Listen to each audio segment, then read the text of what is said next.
Welcome back, ladies and gentlemen, boys and girls, women and children of all ages. We're here for episode 30 of the Mind 4 podcast. We have Brother Ethan Merriweather, Brother Gary Gant. My name is Alexander Vaught III, and we have a special guest again, Mr. James Cole. Mike Wilson will be joining us later. So we can get right into it. All is well, gentlemen? All is well. Yes, sir. All is well. All is well, good. Yeah, I really wanted to get into men's health, man. Especially black men. You know, because you look at over time, you know, as we get older, man, a lot of us checking out.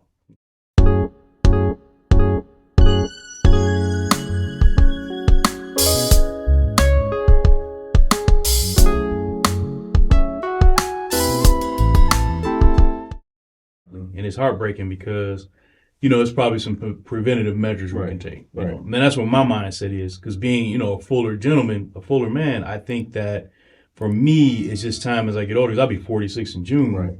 For me, it's really just time to say, okay, yeah, you need to get rid of the weight. I understand. You know, and so, like, I know for me, I like last week I got my colonoscopy, and they found like 2 polyps, right? And they removed them.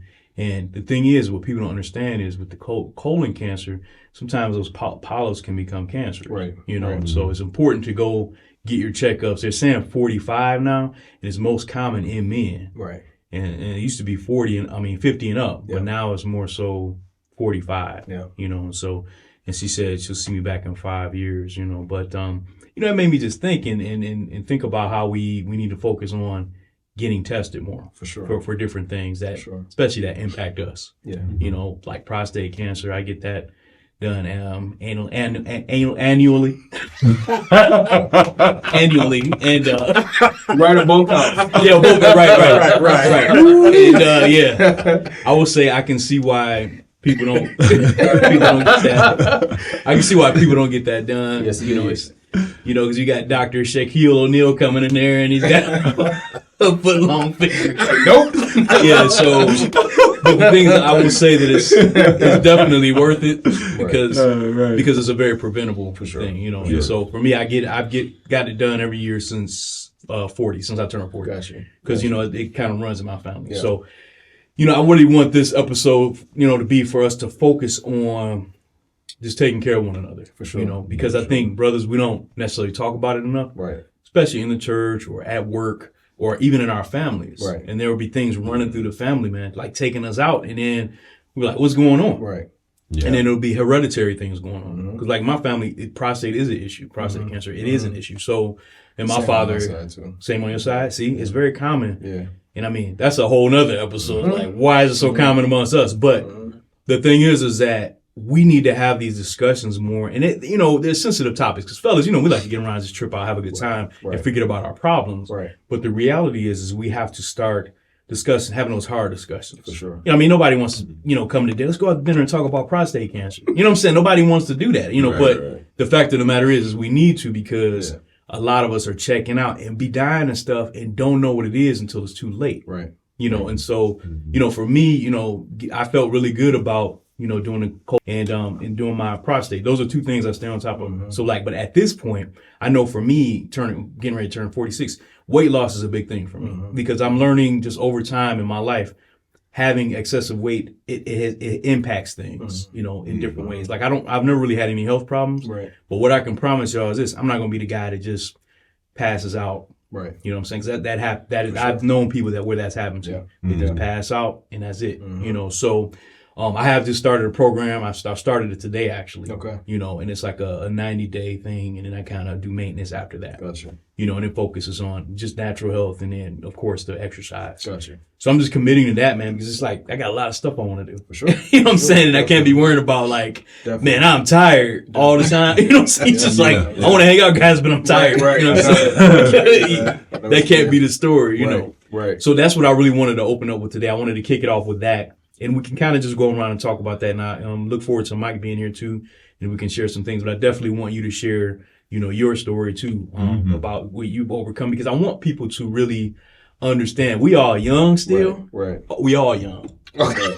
And we still got a lot of living to do. And all we have to do is a lot of times make just some changes, minor changes in our behaviors. Yeah. I know for me, my behavior towards food is something that I need to focus on. You know, because I'm like, I'll eat when I feel good, I feel bad, we hanging out, you know what I'm saying? Just any mood. Yeah. It's like you attach food to. We go to the movies, we got to get our snacks. Right. So my thing is, and over time, you look at what you see in the mirror. I look at myself on these videos and I'm like, I don't necessarily like what I see, especially when I'm standing next to eat. No, I'm just kidding. But it's one of them things where we just have to focus on it more. So I wanted us to go around the room and talk about whatever we can think about that can inspire somebody. And, you can get as personal or stay as surface as you want. But that is some of the stuff that I wanted to share. For sure. Because I really want us to, and this is really a tribute and a shout out to people that have loved ones, particularly Black men, maybe that have gone on too early or dealing with something now, that maybe we can say something to help them say, you know what, let me look at that. I didn't think about that, so y'all have the floor. Yeah, man. Yeah. So I had an incident going on almost 3 years now. It actually was the day that George Floyd died. Mm-hmm.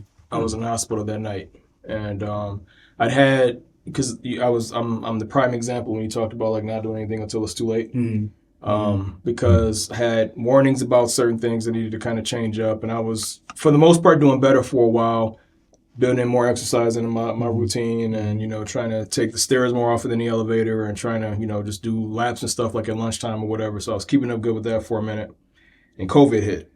So COVID hit. We went from being in the office all the time, walking back and forth to meetings all day long, to basically you're locked into a room, not traveling to work, not having to get up to get dressed. It's like our meeting cadence kicked up a lot. Yeah. And that's not to blame that. I lost sight of what I was doing before. You know what I mean? So went from being relatively mobile to sitting at a desk, pretty much not moving for 10 to 12 hours a day. Mm-hmm.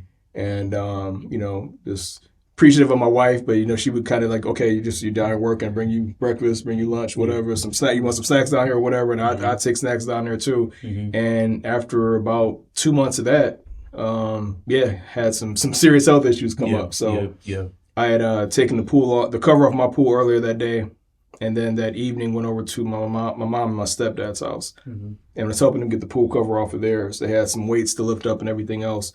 So it took us about maybe 15, 20 minutes to do all that. Mm-hmm. And after we finished, I noticed I was out of breath, which I expected. I was moving along, trying to get all the water off the cover, taking the weights and the sandbags off and everything else. I wasn't surprised at that. Yeah. But I couldn't catch my breath. Yeah. It's like after being there for a while, I'm thinking, okay, I'm just out of breath. Just give it a minute. It'll recover. Mm-hmm. I couldn't catch my breath. Yeah. It's just like stay winded, and I start feeling like a little dizzy. I try to like get up and walk around something, and okay, just let me move around, see what's going on. Yeah. And I start feeling dizzy when I try to stand up. And so I was outside, so I said, okay, let me try to go inside and sit in the air conditioner for a little bit, see if it passes. Mm-hmm. And went inside, just again, nothing changed. Even trying to like sit down on the floor, I felt like I was getting dizzy. And then I started feeling pain in my left arm, right? Or like numbness, kind of like tingling rather. Yeah. And that's when I finally told my mom, okay, I think something's wrong. You know what I mean? So, because my wife had already left, she took some of the kids back, and I was staying to help them finish up the pool. Mm-hmm. So when I told my mom and my stepdad, like, I think something's wrong. My stepdad and my brother-in-law threw me in the car and helped me out there. Like, just they didn't waste any time. Helped me out to the car, got me in there, and my stepdad got me to a hospital. Probably it's a good 20 minutes away in about 8 minutes. Yeah. So he really, I appreciate him because he was trying to come in with me too. And again, this is May of 2020, so we're like, what, 2 months past quarantine? Yeah. So nobody could come in with me. Yeah. So they dropped me off, kind of suspecting what was going on. Couldn't come in, couldn't really stay in to get an update, anything else like that. And it ended up being a heart attack. Yeah. 41 years old. Yeah. Right? Yeah. So, what's up? Yeah, it ended up being a full, I think, a 99% occlusion that caused it, and high cholesterol and stuff like that, and just being sedentary for that couple of months, just that small period of time, going from being mobile all the time and keeping on top of a regimen. Yeah. Within that 2 months, it spiraled. You know what I mean? So, and it's nothing that gives you that kind of perspective, like you were saying, to kind of like, I want to be here, I got things I still want to do, than to come that close, because there's a lot of people that have 100% occlusion that don't make it out. Exactly. And the doctors were saying that it was just fortunate that my stepdad got me up there that quick, because they said if I'm thankfully fully recovered. You know what I mean? Don't have any kind of lingering issues other than some of like the irregular heartbeats every now and then. They say it's going to be kind of the norm from here on out. Okay. But no other kind of like lasting damage or whatever. And they were saying like getting up there that quick was key to that. Mm-hmm. So I'm just thankful I'm still here to tell the story. You know what I mean? Exactly. But like you said, we got to do better about encouraging each other, you know, for the things we know we got to do. And just taking it serious. Like you said, just having a conversation about it. Mm-hmm. We got to get past, it's a hard one, get past our reservation about being in the doctor. Yeah. You know what I mean? Yeah, exactly. And That's trusting the healthcare industry, because I get it. Yeah. I fully get it. Yeah. But if that's the case, find somebody that you trust that you can go talk to and go see. Yeah. Because we can't just afford to not go. You know what I mean? There's just too many things that's out there that could catch us. Yeah. And yeah, man, we gotta just try to keep on each other and just encourage each other to do what's necessary so we can be here.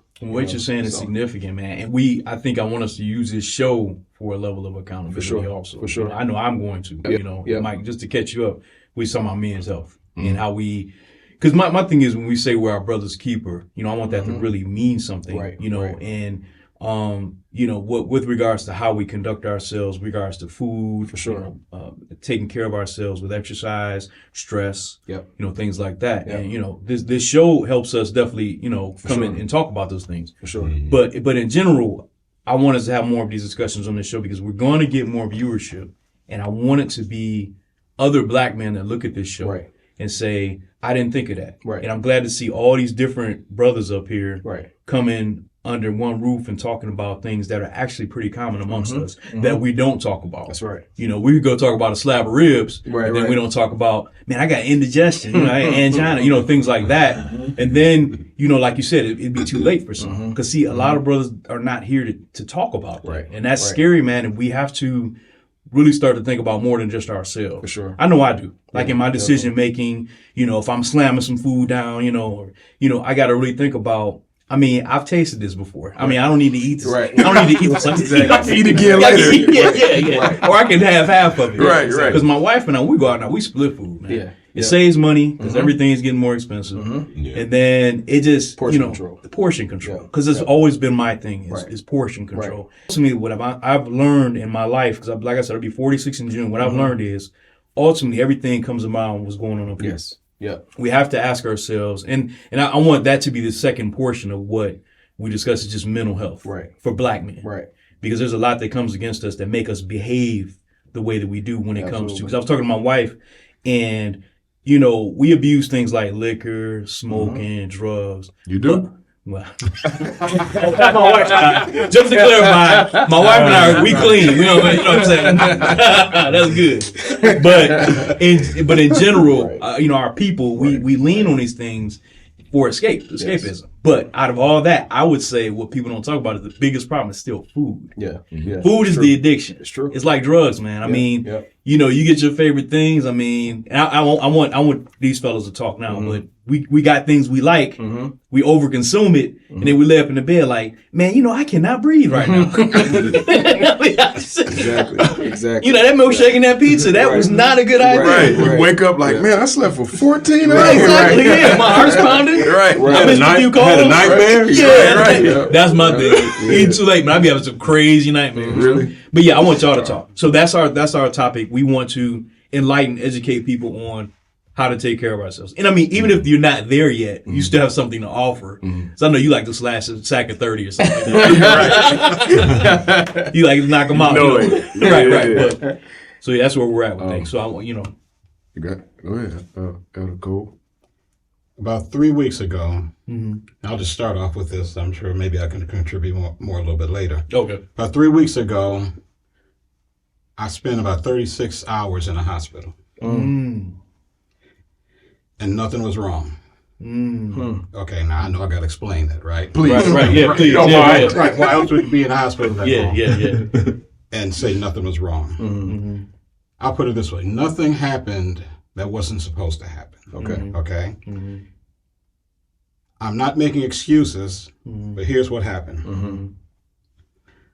Working from home, right? So I'm working from home Thursday, and it's around lunchtime, and I decide I'm hungry, right?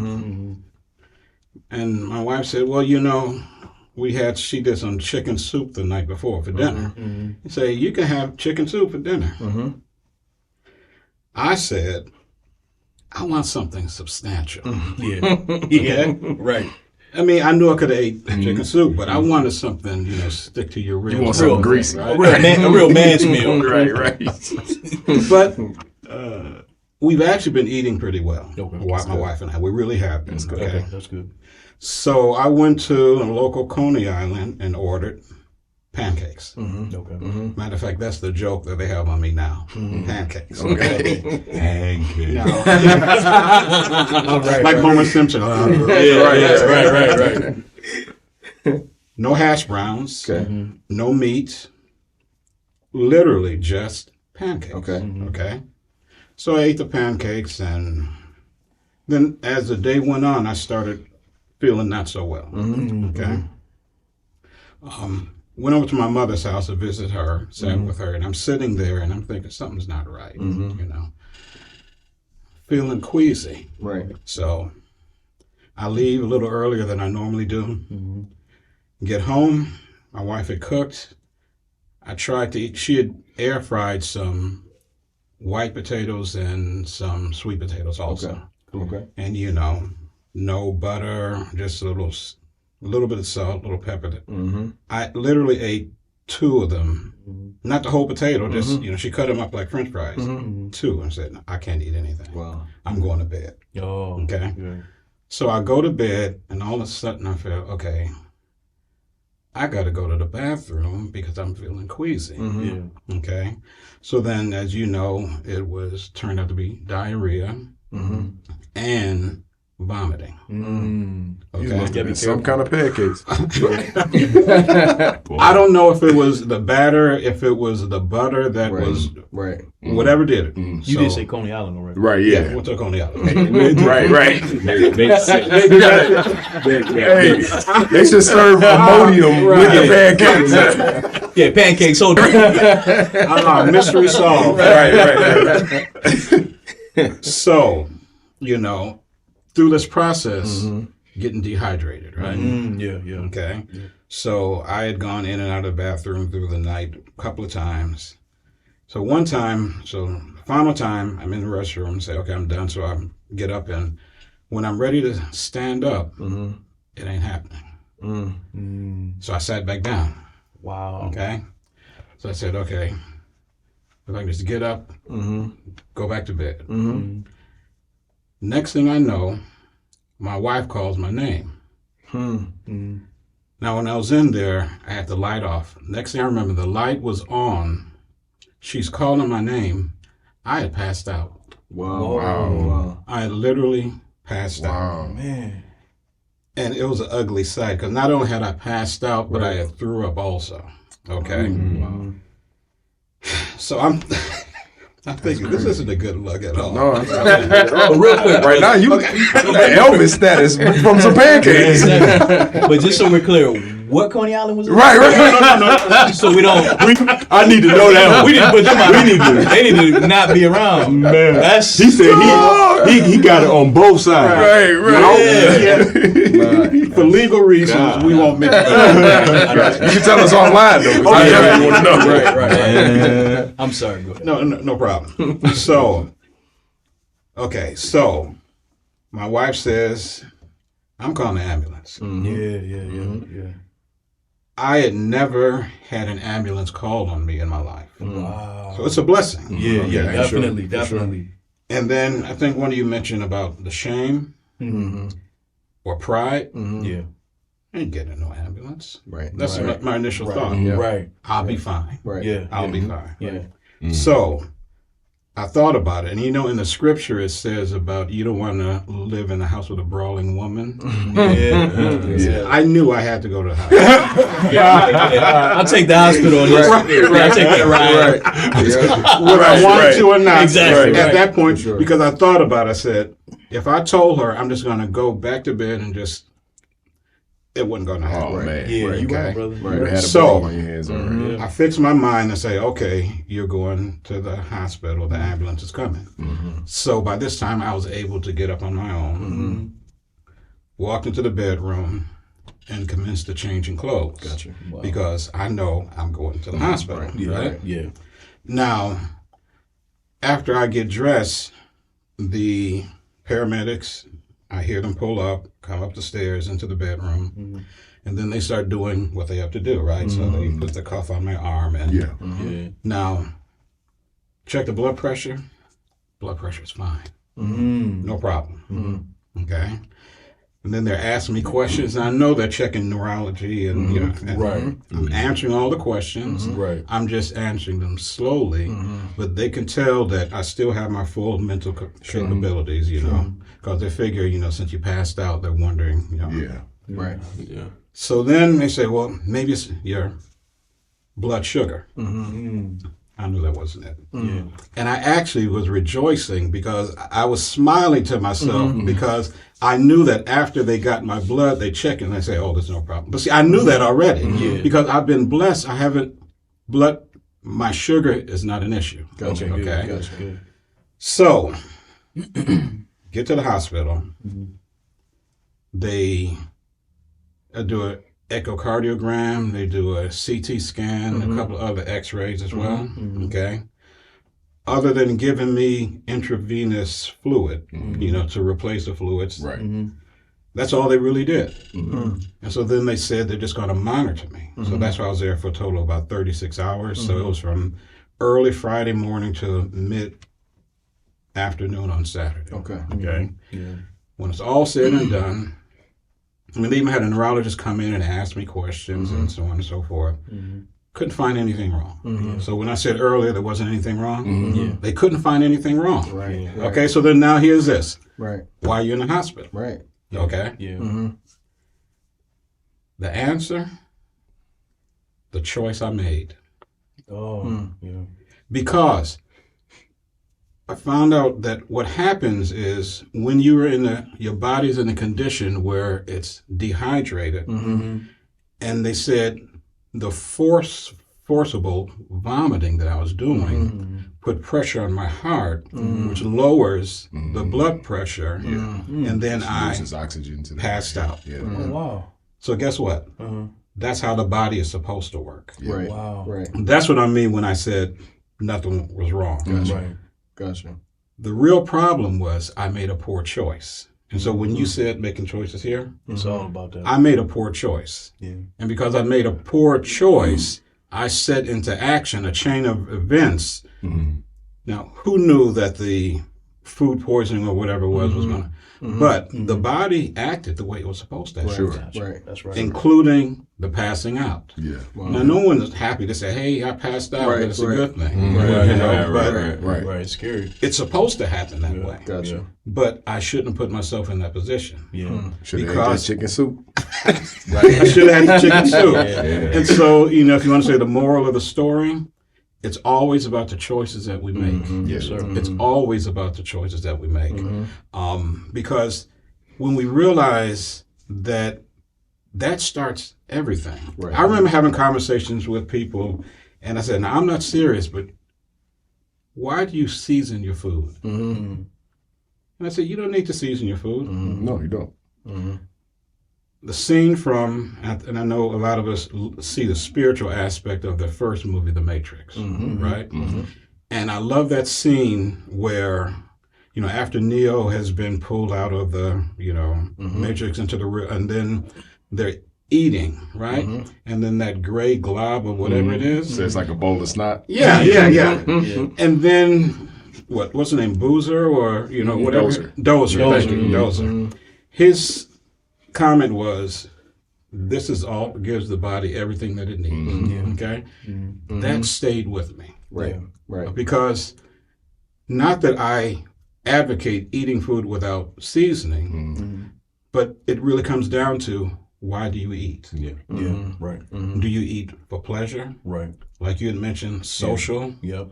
Not saying anything is wrong for doing that, Right. but if you don't pay attention to why you do what you do, you get what you get. That's right. And in that case with me and the pancakes, I got what I got because I made a poor choice. Man. That's crazy. Because it had nothing to do with nutrition. Yeah. It had everything to do with, I just want something different. Yeah. And I got what I asked for. Wow. Man, that's wow. And then when you leave the hospital, all this is like, Mr. Cole, your insurance cleared, you're good to go, sir. Because that's what I was thinking. I'm like, well, That's really, what all you was needed fine. was some sugar water, but here's your 3-day bill. Exactly right. I know. The bills haven't come in, but I thought about that already. Yeah. And I'm waiting on it to come in. Yeah. And because I know someone, she worked at Henry Ford for a long time, and she was afterwards, she was joking. She said, "Oh, they saw you had good insurance. They kept you in there. You ain't leaving." We're going to run a few more tests. Just to be sure. And they have specialists come in. Yeah. Like, it's One after pancakes. another. One after another. The bill hasn't hit yet, but I know it's coming. $1,500 I ride. know it's coming. That taxi gonna be $1,500. You know I thought about that. Because I even thought about saying, okay, I won't get in the ambulance, but I'll have them Follow you up I there. had them, or drive me, right? Right. Because I'm trying to save some Money. Right. Yeah. But then I say, okay, but if I did that, who knows how long I'll be sitting in the waiting room until they pull me in. Yeah. Whereas being in an ambulance, Yeah. they would take me right in. So I said, I'm just going to have to take this financial hit Yeah. because I made a poor choice. That's the world's most expensive pancakes ever. But you know what? It's good that you did that because for you sure. honestly, you never really know. That's right. You know, until it's too late. Like, You're right. Yeah. Because even though it's going to cost, Yeah. and the bill hasn't hit yet, but I know it's coming. Yeah. Peace of mind, not so much for me, but for my wife also. Sure. Exactly. Okay? That's Because the she idea. saw me passed out. Right. You know. That's right. And like I said before, that's not a good look. Especially in the context of where you passed out. Yeah. Yeah. And so to be reassured that, blood sugar is fine, blood pressure, the whole time they kept checking the blood pressure, all of that was fine. Yeah. Okay. And that is partially because we had made a concerted effort for the past couple of years to eat better. Okay. Yeah. And my wife is actually on a particular program right now, and she's lost about 20 to 25 pounds over the last 2 months. That's beautiful. Wow. Yeah, that's beautiful. And of course, so because she's fixing dinner, I'm eating a portion of what she's eating as well. Yeah. So she was saying that the pancakes shocked my system. Oh. I don't know if that's the case. That's or very not. likely, Yeah. But or it could have been that butter was just It's 'cause sitting where you on the got it. counter for Yeah. 6 hours, Yep, and now yep. I'm eating it, That's at what it room is. temperature. Yeah. Whatever it was, it really comes down to choices. Yeah, it really does. I'm glad you bring that up because I think about it, man. I mean, I had a buddy tell me one time we were at like Elias Big Boy or something, and we were talking about something, man, dealing with health. And he just simply said to me, because we were talking about mortality and things. He just looked at me and said, "Man, you know what? If you ever died, I would be extremely sad." And I thought about that. I'm like, because we don't really think about, you know what I'm saying? Especially your boy saying that to you. And it always stuck with me. And then he followed that up with, what I do know, he was like, we all gonna die someday. But he was like, I never wanted to be because I didn't take care of myself. Right. And I'm like, that stuck with me because we have to think about the people that we impact. For sure. You know what I'm saying? Because like when you had your med with me and I called Amy, dude, I was like mortified. Like I got the message some kind of way, but I was just like, man, you just think about the people that you care about, but then you also have to think about the people that care about you. Right. Like I got my wife, I got family and friends, and people that, look to you for your friendship and things like that. And if you just disappear one day, you got to really think about that. That's right. So that's where those decisions come in. Right. Yeah. Like, I can't have this foot long, this Subway, the cold cut trio. You know what I'm saying? And see, and that's the thing. We deny reality. Right. Like you said, we don't tie in what we eat to the condition that we notice in our body. Right. And I also find that sometimes we even figure that one has nothing to do with the other. Right. Because you got to eat, right? Exactly. Right. We got to eat, right? Right. So you figure, okay, I'm eating. I'm doing what I'm supposed to do. And that's the excuse What's we the give problem? ourselves. Right. Right. Pleasure is the biggest, has so much more to do with our eating than we realize. Right. Because when you actually slow down and think about it, other than the taste that's actually in your mouth. Once it gets past that, it's all the same. Yeah. Exactly. Yeah. Exactly. So if it's good food, it's going to benefit you. Yeah. Right. Right? Right. So a lot of times people say, I don't like water. You got to drink water. Yeah. Because the water helps the body function. Yes, it does. You know, Yes, it does. if you don't drink the water, you are prohibiting your body from doing what it's supposed to do. And when you're piling on other stuff that's not good for you also, and then you have a question as to why is there a problem? Yeah, exactly. You know? Yeah. Because we don't want to take responsibility. Absolutely. Yeah. One, we don't want to take responsibility. Two, we haven't learned how to control our own desires. Because that's really what it comes down to. Yes, it is. It really is, can I control my desires? Because when you can do that in this area, then I find that it helps in other areas also. Absolutely. Yeah. For sure. Yeah. You fellas want to weigh in? Go ahead, Mike. I can't really relate, still man. me. I have perfect genetics. I'm in great health. Hey, that's inspiring. We all we're inspired to be there. So I love it.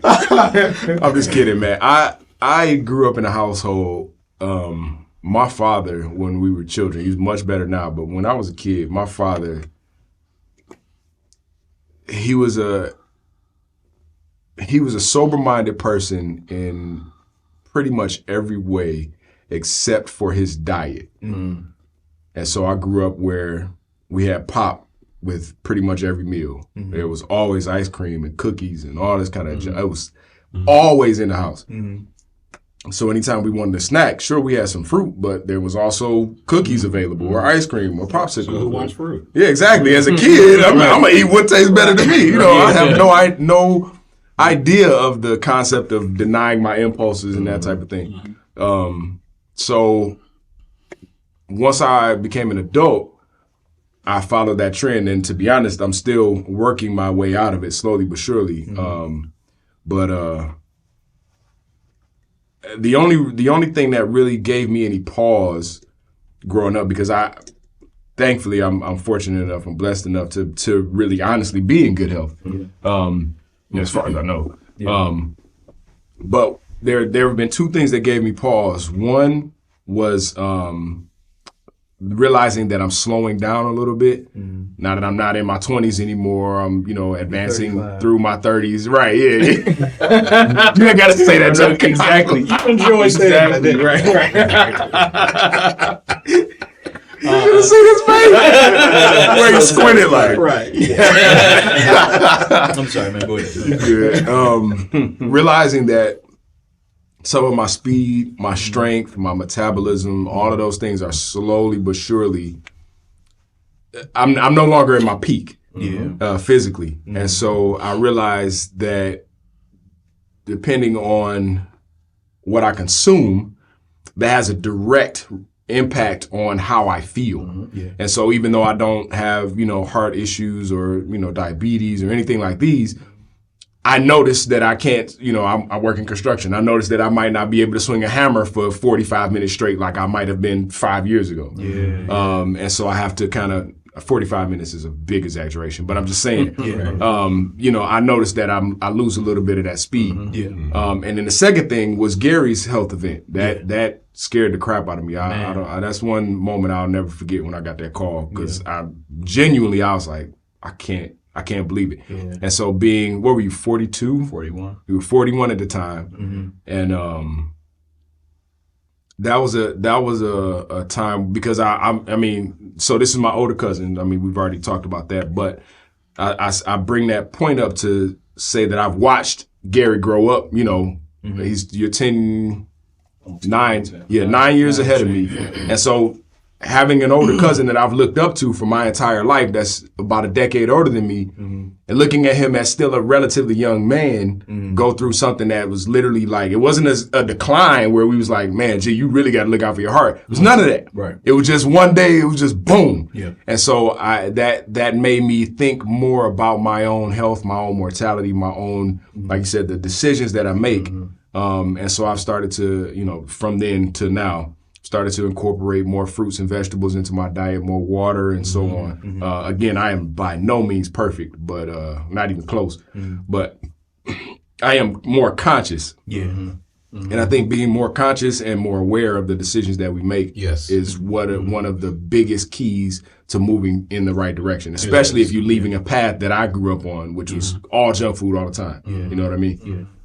So yeah, that's my input. So I'm working towards it. I appreciate the fact that we're having these types of conversations because it's critical. Yeah, I love that, man. Because for me, my problem has always been making excuses, saying, it won't hurt this time. Yeah. He said it about 1,000 times in your lifetime. You know, you're 100 pounds overweight, and that's been my problem. And it can be very it can be very frustrating to people that are close to you when it's just like, you hanging out and it's like, this ain't gonna hurt me. I mean, it's, and I think a lot of us have that attitude where it's just like, that ain't gonna hurt. But if you do that over and over and over again, and then it bleeds off into other things, this won't hurt, that won't hurt. Then you find yourself in a condition, in a mindset that doesn't cater to your better outcome and allowing you to be your best self.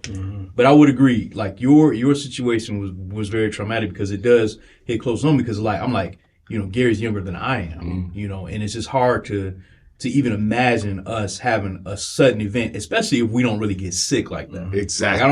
Like, that's what it really was. Yeah. I don't really get sick. I don't have high blood pressure, diabetes. I don't have high cholesterol, any of that. But see, my problem is I have too much weight on me. So I don't have any health issues, and I never have. And I'm very fortunate and grateful for that. But at the same time, like I was telling the fellas earlier, I'm never going to allow myself to be that person where it's just like, Al just didn't wake up, because that happens. Yeah. It happens. I've known some people in my lifetime that have been near and dear where they just didn't wake up. And that's, to me, that is just too devastating to, it puts reality right in front of you. Yeah. Because that's always that possibility. Yeah. And so, God, he gives us his life, but he ain't gonna manage it for you. You gotta manage it yourself. You gotta manage stewardship. That's stewardship. What we're talking about. Yes, like the decisions we make, and just stop blowing everything off. And I'm speaking really to myself in this topic because it's over time you get granted so many times, so many chances until there's just no more chances. Yeah. And so I'm glad you did what you did because. You didn't really know. You didn't know if that was like, hey, is this it? And I'm sure we've all felt like that. So man, is this it? That hot dog, I did not need that this time. Is this the one? You know what I'm saying? So, but I want you to talk. I'm sorry. No, you're fine, man. I just, my wife back in South Carolina, man, she started keto diet. Okay. So all of us struggled. Right. Kids looking at me like, Daddy, what's going on? Right. So you Sion was like, ain't nothing in this refrigerator. Right. Yeah. And that actually she walk around smiling at you, everybody else miserable, happy as that. Right. But the thing is with the keto diet, and I'm not sure if it's for everybody, but it's it actually triggered something in me. You know what I mean? And I lost so much weight, right? And it's some weight I wish I still had, being, I'm kind of tall and I think being a certain weight at my height would be okay. But as far as feeling healthy wise, I actually feel good after the keto diet. You know what I'm saying? 'Cause, and a lot of fasting too. You know what I mean? I think now, fasting is a huge conversation in the health, arena that you talk about. Right. And I'm glad we're having this conversation in the fact that some of this stuff I don't think about either. I don't think about mortality, my mortality like that. I don't because I already know what's going to happen, right? You know what I'm saying? But what I try to do is I try to be a service to somebody else, right? But at the same time, I know I have to take care of myself in order to be a service to somebody. Exactly. That's real. You know what I'm saying? So that's real. So that's the reason why it's like I'm almost putting the cart before the horse. Yeah. You see what I'm saying? So how can you help someone if you don't take care of yourself, right? So this something that I'm really I'm listening to everybody talking. That really hit me about your situation as well. And when you told me about your situation, I got upset. I was like, why didn't you call me, man? You know what I'm saying? Like, same thing with Gary. It's like, because a lot of times I think that men have this, and I'm talking in general, man. Correct me if I'm in the comments. Correct me if I'm wrong, but as men, like getting on that ambulance, I will be the same way. I will be the exact same way, man. Because none of us trust the medical industry. Yeah. You know what I'm saying? Like I can Exactly. recall, like man, I mean, so many times, like my grandma Vaught, man, I miss her so much. But I remember how scared she was going to the hospital. You know what I'm saying? And she, you know, and she went in, and you know, it's like, and so the thing is that we have to say to ourselves what's most important. I love what you just said. You were like, the brawling wife or the which one? Which one? That's up to you. Right. Which one is better for my health? So when you get to that, that's a great decision, right? You know, because it's real, man. Like it's nothing worse than just constantly pissing your wife off. You know what I'm saying? I mean, it can be very frustrating because, you know, for me, I'm in a situation where I need to. This is just the best thing for me. It'll make me overall just feel better about myself. I'll definitely increase my longevity. And like I said, I've been looking at the videos, man, see myself in the videos, and I'm like, I want to see something different. That's just that's my take on it. And I overall just want to be healthy for the long haul. Understood. I mean, I've been understood. Yeah, I've been good all these years, man. I mean, I'd be a little tired unnecessarily because I know he always be like, "You sleepy, Al?" I mean, just randomly dozing off, and I'm like, y'all probably could, use a little bit more rest. But listen, man, nothing beat my dad, man. Like I'm telling you, my dad, man, he be driving me like this. Oh, no. That's not good. I used to be like that. Yeah. That's bad. Go in his wallet and take his license. Yeah, my dad, you talking about somebody that loves sweets, that's like your dad. My dad always had ice cream, always had Oreos. We always had that in the house, man. My mom used to make cakes. She used to do all this kind of stuff. You know what my mom used to make all them pound cakes and different things. Y'all always been thin, though. Your whole family. Y'all got that metabolism, man. But let me ask you this. How well do y'all sleep in general? I sleep fantastic. So how many hours do you think you get? If I can hear my alarm, then maybe sleeping good. Between 6 and 8 hours. But if I most of the time I don't hear my alarm, and I go to about 10 per night. Yeah, that's beautiful. What about you? Horrible sleep, man. Same here. This brother, Yeah. But how many hours do you think you get? less than 1. Oh. Sometimes 2. That definitely is something we got to work on. Because I know for me, as long as I don't eat late, I'm good. Like as long as I don't eat past like 7 or 8. Because if I have something past 7 or 8, man, I'm gonna have horrible dreams, man. That night terrors. Oh man, it's something about like eating late and night terrors. Yeah, I'm talking about violent, crazy stuff. Seriously? Wow. So for me, I just can't eat late. How late you? I mean, you get enough sleep? I probably average 6 to 6.5 hours a night. That's not bad. That's not bad. What about you? same. Yeah. That's good. So Mike's beating us all. G, you got to give G some of your hours, man. Man. G, Gary don't go to bed.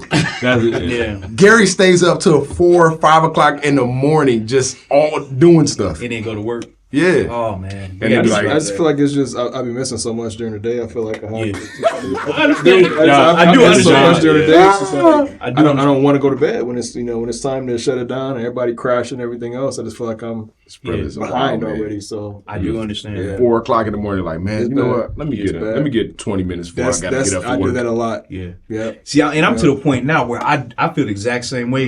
I want the most out of every day, but I'm getting to the point now where I want the most out of my entire life. Yeah, for You know what I'm sure. saying? Like I want to go the distance. Like I actually want to grow old with everybody. Right. You know what I'm saying? Yeah. I don't want to be the one in the group where it's just like, man, he was a good dude. Right. You know what I'm saying? Because that's what I have to say about someone else. Yeah. It's like, that was a guy. I miss that guy. You know what I'm saying? I want us to get up to our grandparents' age. Because your dad is what, 90?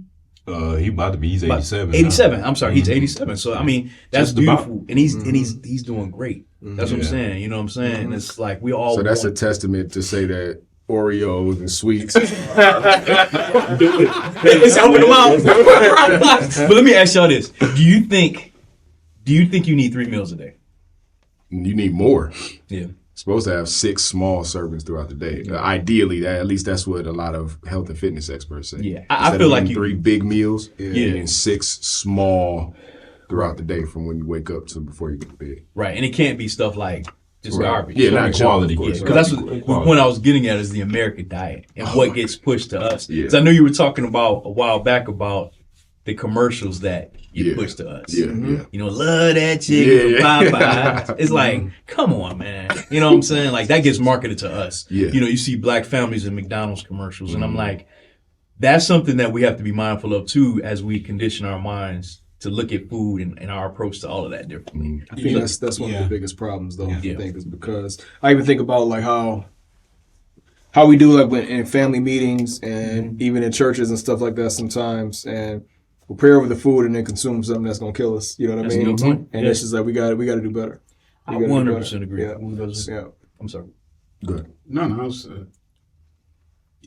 you're right, because processed foods are killing people. They really are. Yeah.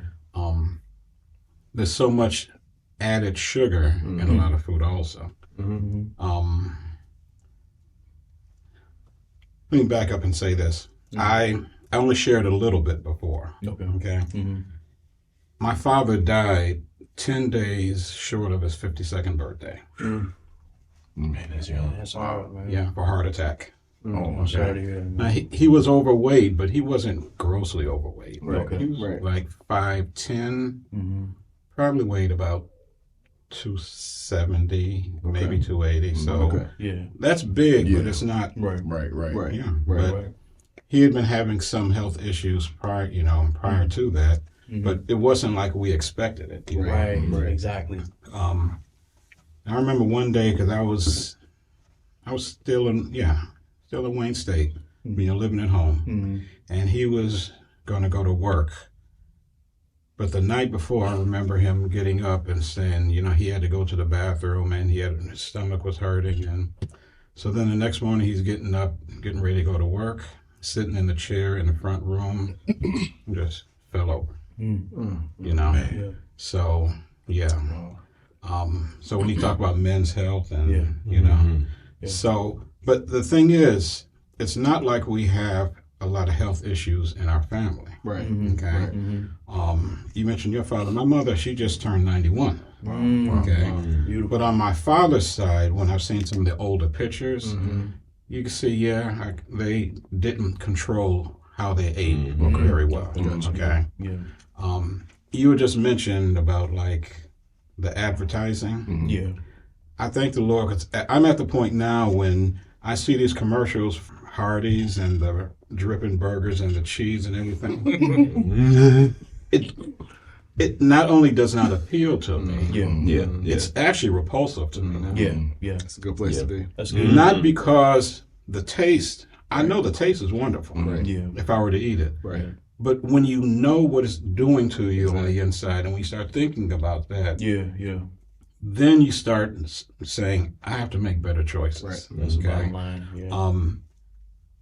When I shared about when they were taking my blood pressure and checking my blood, and I was actually smiling inside through it because I knew that there was no problem. But it was because I had been doing the work for the past couple of years. Right. Okay? That's good. Now, part of the reason was back in 05 and 06, I had a TIA. Okay. I was at a wedding reception at a restaurant. And so I'm sitting there, and then all of a sudden I noticed folks are looking at me. Right. And it was because I started slurring my speech. I'm sorry, I'm going to cut you off. I'm not familiar with the TIA.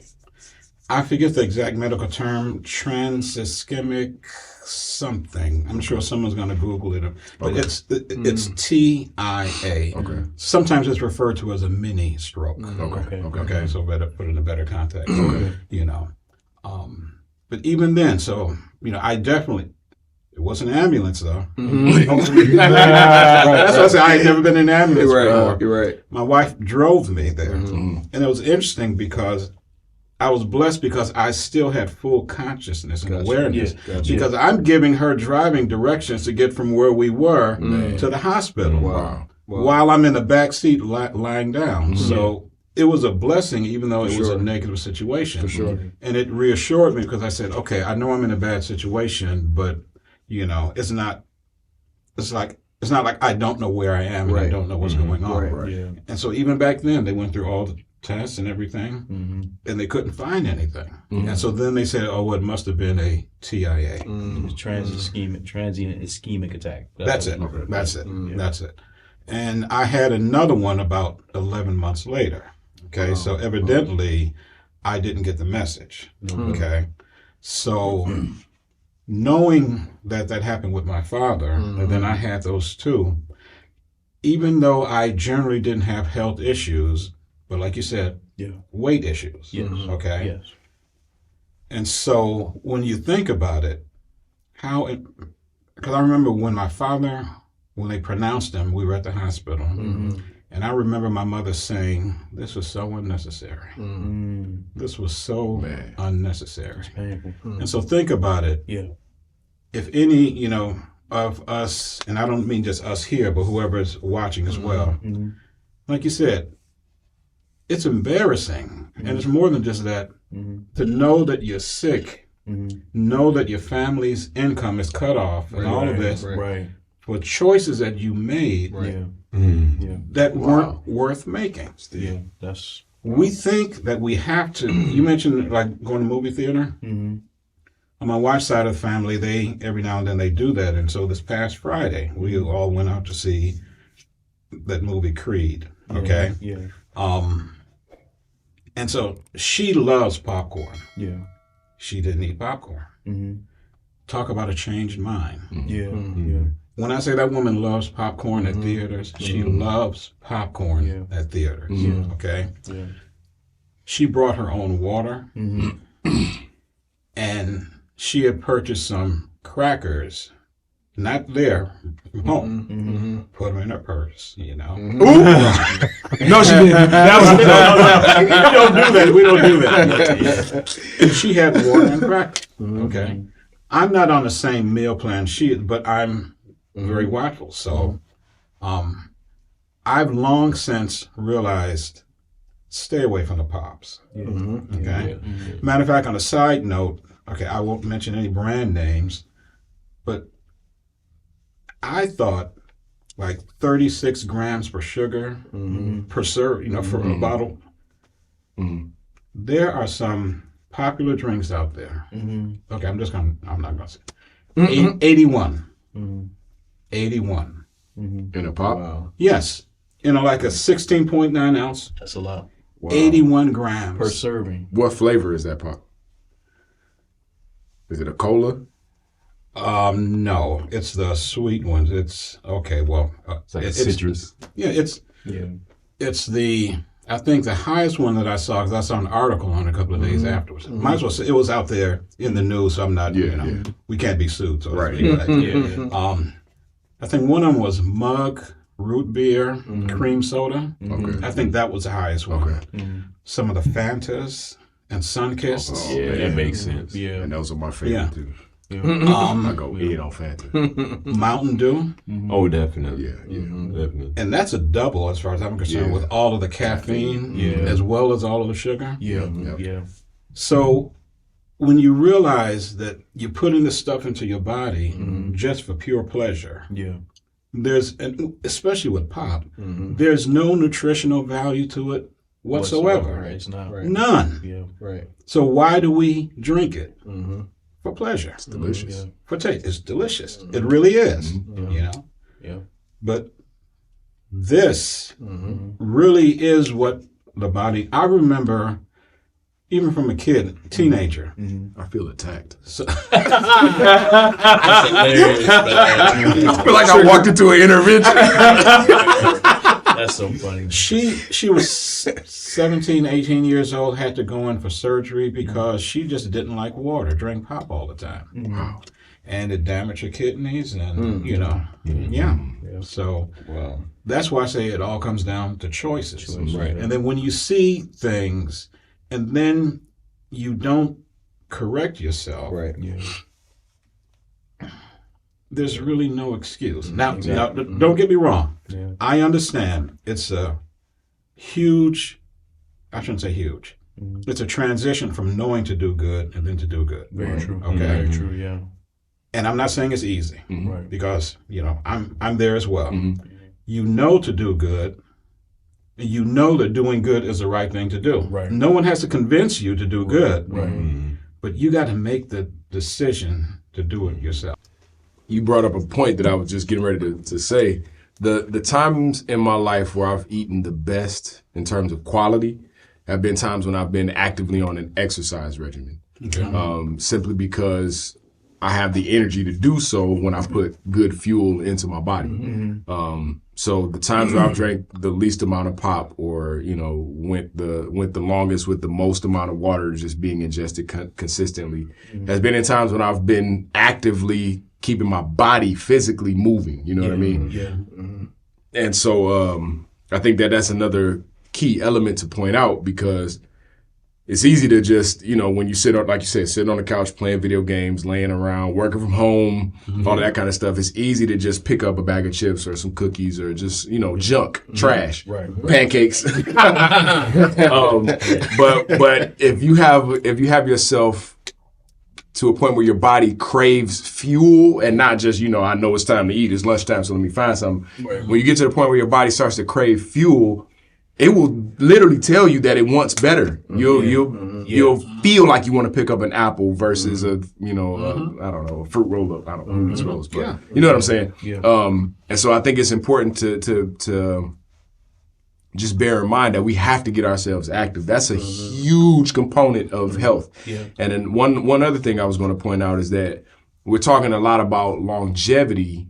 And I think you had mentioned it kind of a little bit. You touched on it. Yeah. We mentioned a lot about longevity, but I don't want to live to 100 if I can't see, or if I got a colostomy bag or that type of thing. I want to be healthy for however long I'm here. Same here. You know what I'm saying? And so I think that the goal should be to live a healthy life. And that in turn will translate more into the longevity. That's an excellent point, because it goes to what you're saying. Like, you can't want to live long, and then it's like, what do you do to live long? Do what's necessary. Exactly. I think the key, you said it was a commercial.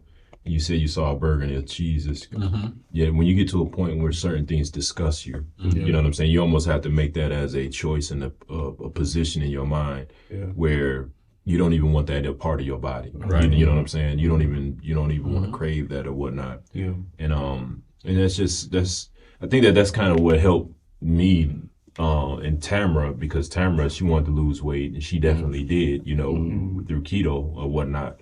And she was kind of really hardcore with me, because I always had pop in the refrigerator too. And right now we just have 100% grapefruit juice and stuff like that. Now we really overhauled a lot of the things that, because this is the thing, the way America is right now, is all about industry. Exactly. You know what I mean? And it's so hard. It's so hard. It's so expensive to eat fresh. You know what I mean? Like, and it takes time. And the way this environment that we've developed, this I would say economically, demographically, I mean, you go across the board, right? You can see that even the patience that we have in just taking time and making your own food. You know what I mean? You feel so much better when you make your own food, I agree. But everyone is trying to sell you something. You're always constantly being fed something in information, food, or whatever the case may be. And who has time? You know what I'm saying? It's like you're rushed, and the first thing you want to do, I got to get back to work in 15 minutes. Dude, quick and easy. There's certain job, quick and easy, man, just to fill that belly with junk that only lasts for a moment, and you feel terrible after you eat it. You actually get hungrier. You get hungrier, man. So you work at a plant. You work at a plant. Let's say, like, there's so many plants in Michigan, Chicago, across the board, right? Other major cities in rural towns, you know what I mean? They're across the board in America, right? Most plants from 100 to 500 man, heads in those plants.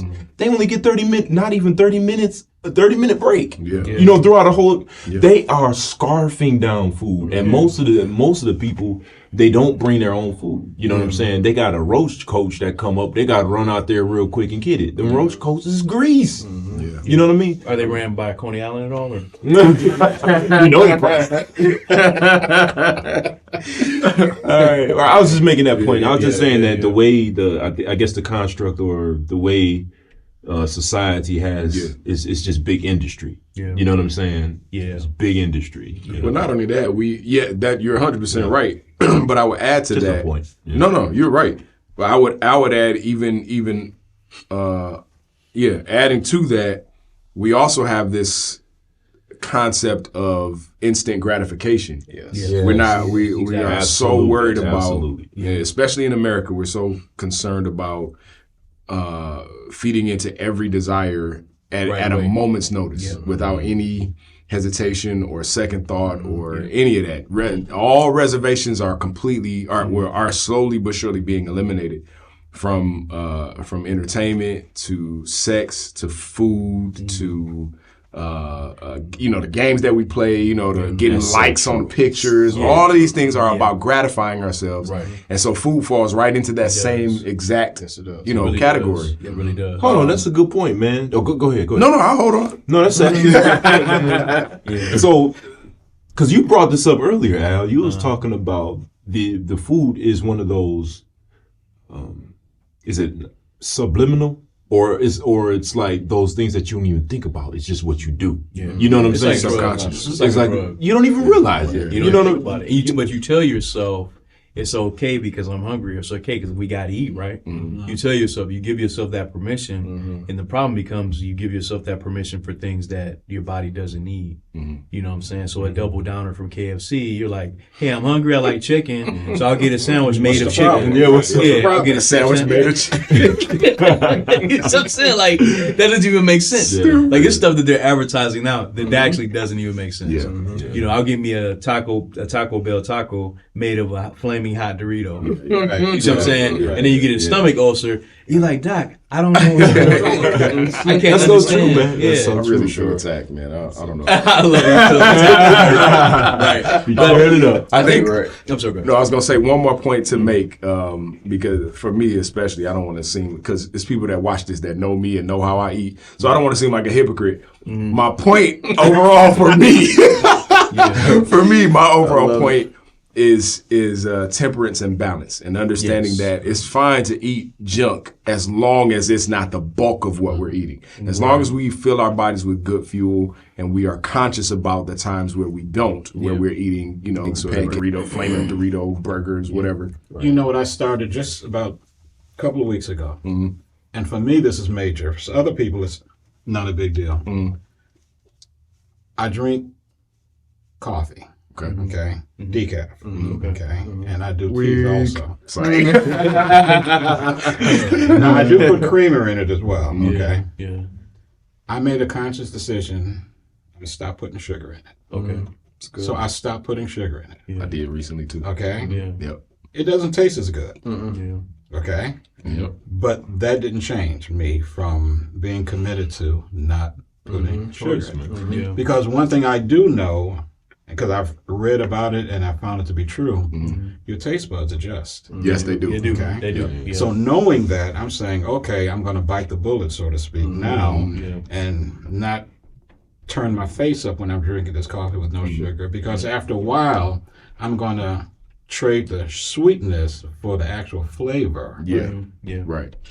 Yeah, and it takes a while, and that's where patience comes in. Yes. Because when you talk about instant gratification, there's value in patience. Absolutely. That's very true. Absolutely. Very true. But in your patience, you have to be committed to what you're doing. Yes. Because so that desire that previously pleased you, it's still there. Yeah. Right. I could drink my coffee with the regular amount of sugar right now if I allowed it, and I would truly enjoy it. Right. It's not like it would make me sick or anything. Right. But I know up here that it's not going to help me here. Right. Because I know the sugar goes to inflammation within the body and Yes, so on and so does, forth. man. Yeah. And so when I realize that, then it's like, okay, what do you want? Do you want to stick around? Right. You know? That's what it or is. even if you don't die from it, do you want to have these health issues? Yes. Yeah. Yes. That's the problem. You know you could have avoided Right. if you just made better choices. Right. And so that helps me to stay on, or at least make efforts towards the straight and narrow. Right. I will never say, never season your food, never put sugar in anything, and just bland. I don't think anyone is advocating that. Right. But pay attention to what you're eating. For sure. Ask yourself, because I've said this about other things. why do you allow what you allow? Right. Okay? To me, that's key because now I have to consciously make a choice. And even if I make the choice where I'm in the supermarket, I'm hungry, and I'm going to grab that Snickers bar and I'm going to do it anyway, even though I know I shouldn't do it, because I have done that from time to time. But at least I know I'm doing it. And I know that I'm making a bad choice. Okay? I'm not trying to deceive myself by saying, oh, it's okay because I was hungry. I may have been hungry, but even as I'm eating it, I know it's not okay. You be eating it crying like, this is so bad. But yet so good. Right. But as long as I'm conscious about what I'm doing, it helps me to make doing that fewer and further between to the point where I don't miss it anymore. Yes. You know, So one thing for me, to your point about coffee, I used to be a truck driver, and so I used to consume a ton of coffee. And I didn't start drinking coffee until I became a truck driver, which means that since coffee is an acquired taste, I was heavily doctoring it up with sugar and creamer and all of that kind of stuff. But now that I'm no longer a truck driver, and I'm starting to be a little more conscious of the way that of the things that I eat, a little bit more conscious. I'm working on it. But so I've started to. I don't put cream in my coffee anymore, and I do 1 teaspoon of organic honey, which is it's perfect. Yeah, see, I need to get there. Yeah. Organic honey is great. Oh my goodness, because you don't need much of it. Yes, it's perfect. Yep. I'm glad you shared that. Yeah. So it takes the need for creamer away. It takes the need for sugar away, and I don't like my coffee any other way than that right now. Now, if I go and get it from a restaurant, Tim Hortons or Big B or whatever, then I may get 1 cream, 1 sugar, maybe. Okay. But the majority of the time I make it at home myself, and I just put 1 teaspoon of organic honey in there. It's so here's the key. You're doing it not because of a rule. Right. You're doing it because you know it's a better choice. Yes. Yeah. That's and exactly. for me, that's the thing that we really need to grasp in anything that we do. Yes. Because if you're on, say, a meal plan, if you're thinking, can I eat this and can I eat that? Then to me, you don't have the right mindset. Right. That's a good point. Yeah. It's the same concept with fasting. Because it's kind of like, can I get away with this? Can I get away with that? And that's not the right mindset. Because you're not going to last. You're just going to fail. It's setting yourself up for failure. Yeah. That's one of the issues that I've had with the concept of the Daniel fast. I'm sure we are familiar with the Daniel fast. One of the issues that I have with that particular practice in modern times, obviously there was a very, very big reason for Daniel and his Daniel and friends, but and company. Daniel and company, right. But now you see people implementing a Daniel fast for one reason or another, whether it's a church or just an individual trying to achieve some sort of spiritual goal. For me, in my experience with most of the people that I know, they approach it exactly like you just said. Okay, well, I know we can't eat this, so what can I get away with to make it taste the same as what I can't have? And to me, that's completely ignoring what the whole reason for doing it. And so why would you even put yourself through that? Just, just don't do it. But, or just do something that allows you to set with the spirit of what you're trying to do, what you're trying to accomplish. So if the Daniel fast, or if an extended time fast, which is really what it's really about, fasting for an extended period of time, if that's really what your goal is, then find a way to embrace how painful and how sucky that is. You know what I mean? Yeah. Find a way to say, okay, well, I am intentionally breaking myself down and only getting the most essential nutrients into my body for the next 3 days, 5 days, 7 days, whatever. And on the other side of it, then I can eat whatever I want. But during that time, I know that I'm putting myself through suffering intentionally to achieve a goal. Like a lot of ancient Greek philosophers and all this kind of stuff. A lot of those people talked a lot about embracing that struggle, embracing the hardships, embracing hard times or hard situations, simply because it allows you to, number one, appreciate the better times even more, and number two, it allows you to have a certain strength and what's the word I'm looking for? I'll just stick with strength. It allows you to have a certain amount of strength within yourself because you know you've overcome certain obstacles with grace and even embracing them. You know what I mean? Yeah, exactly. I hope that makes some sense. I was kind of rambling. Plus people that, like, I find people to do the Daniel fast, he's going to let you know I'm on a Daniel fast. Yeah, right. Like, yeah, okay. Right, shouting from the rooftops. Yeah. But I the exact opposite of what the scripture tells you when you're fasting. I find for me that a good psychological behavior is kind of don't focus on it. Like, it's like shift your focus. Like, don't tell yourself I'm on a diet. Just say you have a goal. Yeah, I'm doing better. I'm doing better. There's a certain lifestyle that I want. So this is what it takes to get there. Yes. Because what I'm gleaning from this conversation is, and what stands out to me is what you said about, I've been guilty of that. Like, I want this, I want that, but never really taking time to take into account what it actually takes to get there. Yeah. You know, to be a Mike Wilson. You know what I'm saying?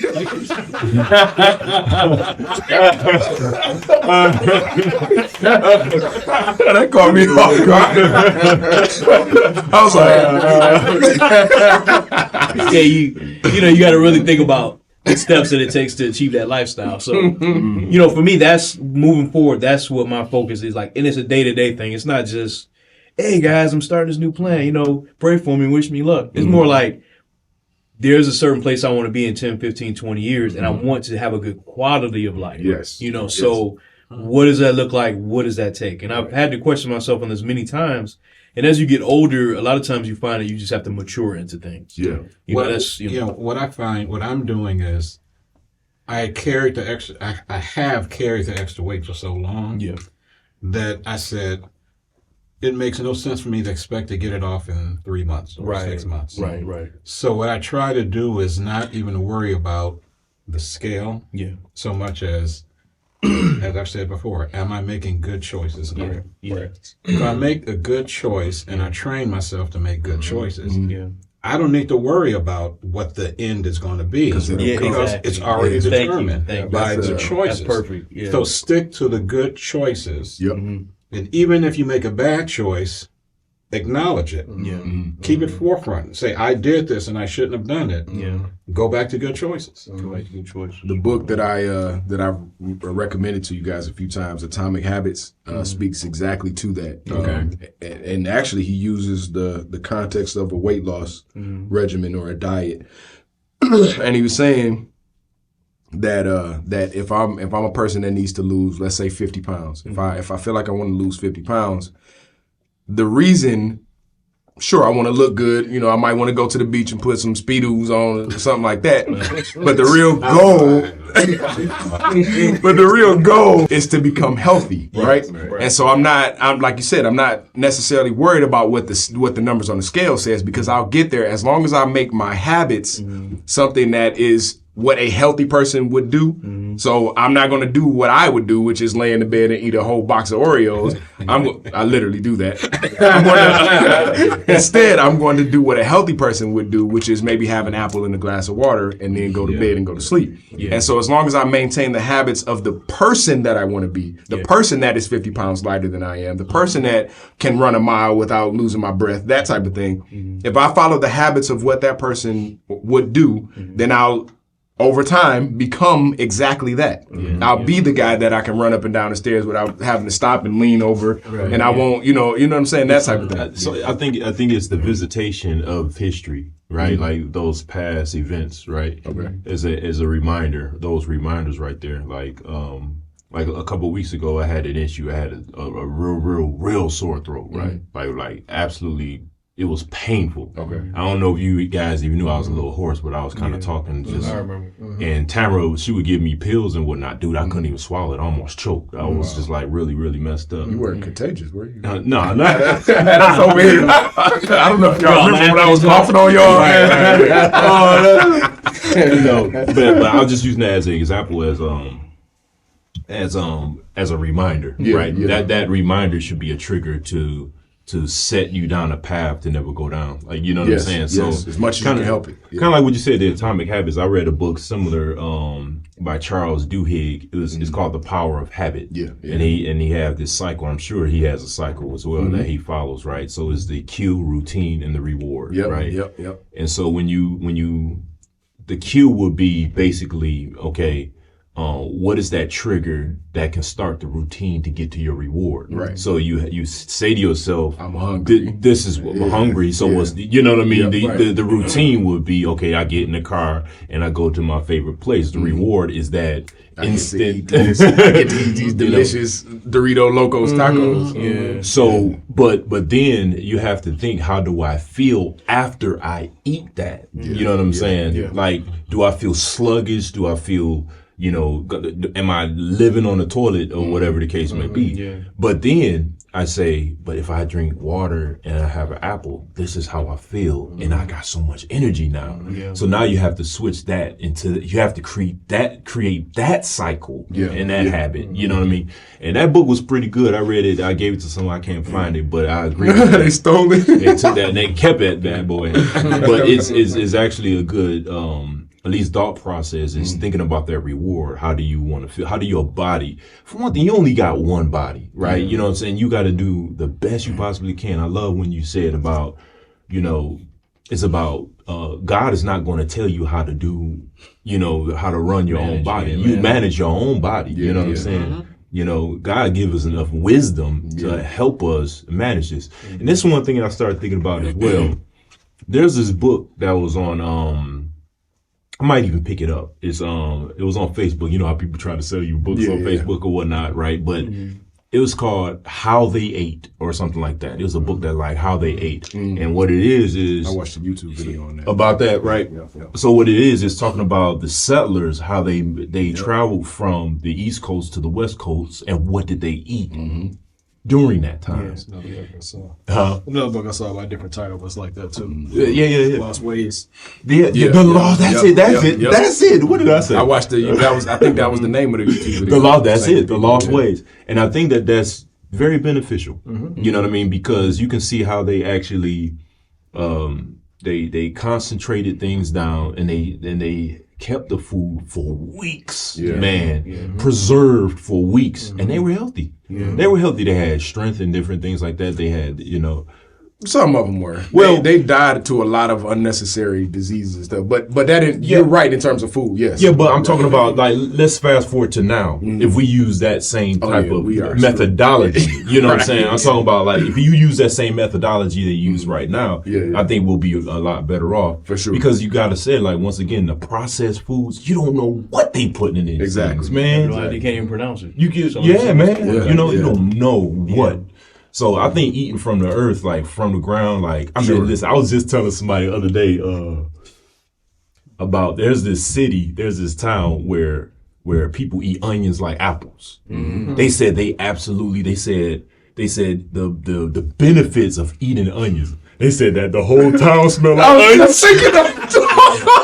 I was just thinking that. I was about to make that. That's the stinkiest place on earth. But he said, man, it was funny because a documentary was saying that everybody smell like onions. The whole town smell like onions. Wow. He said, but they are so healthy. Really? Because onions absorb a lot of bacteria. Yeah, it absorbs so many things, toxins and things. Yep. Yeah. So I think we fail. I like what this conversation is bringing out because I don't think about it enough. You know what I'm saying? I don't think about like those small things that can take you out, right? Yeah. It's very important, man. And I think it's imperative that we separate what makes us feel good from what's important. I know for some people, feeling good is important. It's the most important thing. But sometimes we have to, I'm speaking to myself on this, where we have to say, what makes me feel good? What's that comfort food? But then what's important? Yes. Because ultimately you go down a path of just focusing on what makes you feel good, the escapism. And I think we're in a society that really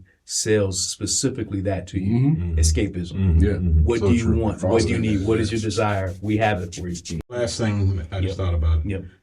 Have the boldness to do what's right. I agree. That's right. 100%. Because peer pressure, being with others and doing what they do is so powerful. Exactly, it is. That you can come off of what you know to do and go along with it. So true. That happens all the time. You're absolutely right. You're absolutely right. One other thing though that I think is very important to go with what you just said is the importance of a group of people that will help to hold you accountable. I agree. That's true. Yeah. So if we're aware of your goals or whatever, I agree. and we are all out together, expect me to slap a cheeseburger out your head. Yeah, but I would say I don't mind being police, but I will. My thing is going out with you fellas. I will already hold myself accountable because my thing is, you know, I'm a little too old to be, you know, fall back on my word. It's just not a good look. Man, you know, you make a word and a promise to yourself, and then other people got to watch you sit and lie. Dude, that's like, man, Al, you gonna eat that double bacon burger in front? We just had the show.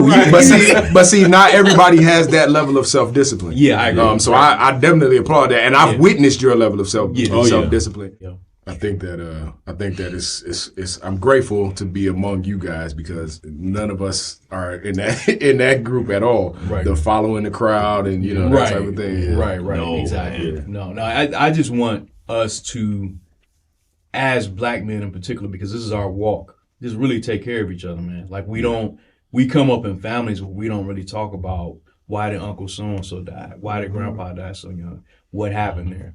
And then he'll have like prostate cancer and nobody wants to talk about it because Negroes don't want to talk about nothing. Like we don't want to talk about the hard stuff that really could save a generation. You know, we talk about football or things that are, you know, meaningless and don't get us to the next level. We need to talk about career goals, food choices, how we need to take care of our family, finances, owning land, you know.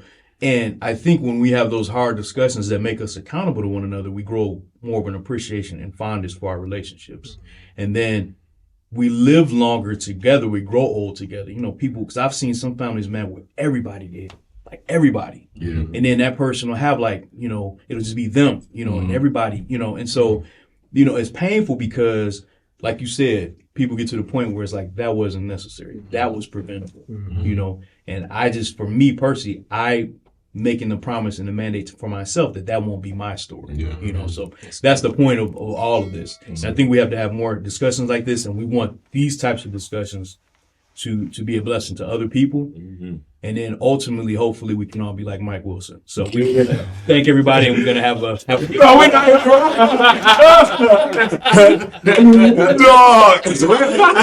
That's a wrap. Thank you. God bless you.